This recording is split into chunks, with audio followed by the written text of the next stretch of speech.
PPF, NPS, SSY खाते वाले हो जाएं अलर्ट। 31 मार्च तक कर लें ये जरूरी 5 काम, वरना लगेगा जुर्माना। पैन को आधार से लिंक कराने की तारीख 31 मार्च 2023 को समाप्त हो रही है। साथ ही चालू वित्त वर्ष भी 31 मार्च को समाप्त हो जाएगा और 1 अप्रैल से नए फाइनेंशियल ईयर की शुरुआत हो जाएगी।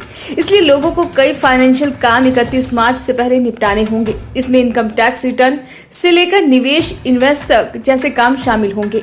इसलिए मार्च महीने के खत्म होने से पहले आप फाइनेंस से जुड़े इन 4 कामों को जल्द से जल्द निपटा लीजिए। पैन कार्ड को आधार से लिंक कराने की अंतिम तारीख 31 मार्च 2023 है। इस तारीख के बाद ऐसे पैन कार्ड डीएक्टिव हो जाएंगे जो आधार से लिंक नहीं होंगे। इनकम टैक्स विभाग ने साफ तौर पर कह दिया है कि अगर किसी ने 31 मार्च 2023 तक अपने पैन और आधार को आपस में लिंक नहीं कराया तो उसका पैन कार्ड इनऑपरेटिव हो जाएगा। हर बार पैन को आधार से लिंक कराने की तारीख आगे बढ़ा दी जाती थी, लेकिन इनकम टैक्स विभाग इस बार डेडलाइन आगे बढ़ाने के मूड में नहीं है।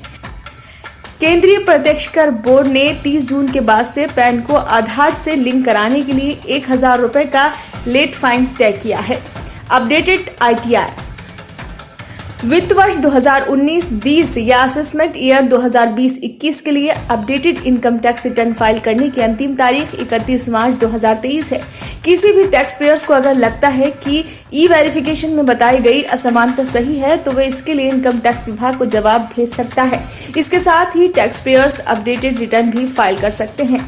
सेविंग स्कीम में निवेश मौजूदा वित्त वर्ष अब कुछ ही दिनों में खत्म होने वाला है, इसलिए अगर आप टैक्स पेयर हैं तो टैक्स बचत के लिए सेविंग स्कीम्स में निवेश करने का काम पूरा कर लीजिए। इनकम टैक्स की धारा 80C के तहत निवेश पर 1.5 लाख रुपए तक की छूट मिलती है। सुकन्या समृद्धि योजना, senior citizen saving scheme, public provident fund और नेशनल पेंशन स्कीम में निवेश कर आप टैक्स डिडक्शन का लाभ उठा सकते हैं। इसके अलावा tax saving fix deposit scheme में भी निवेश कर सकते हैं।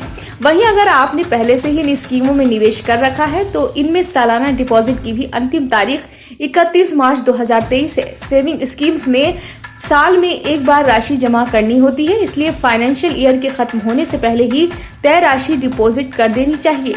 हाई प्रीमियम वाली LIC पॉलिसी अगर आप हाई प्रीमियम वाली LIC पॉलिसी पर टैक्स डिडक्शन का लाभ उठाना चाहते हैं तो 31 मार्च से पहले इसे सब्सक्राइब करना होगा।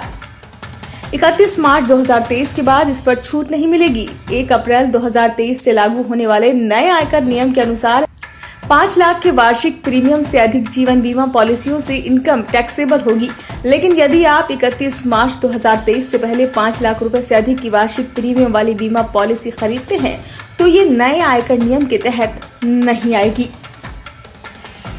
हमारी वीडियो को लाइक, शेयर और चैनल को सब्सक्राइब करें। देखिए अपने शहर की खबर सबसे पहले हमारे चैनल पर।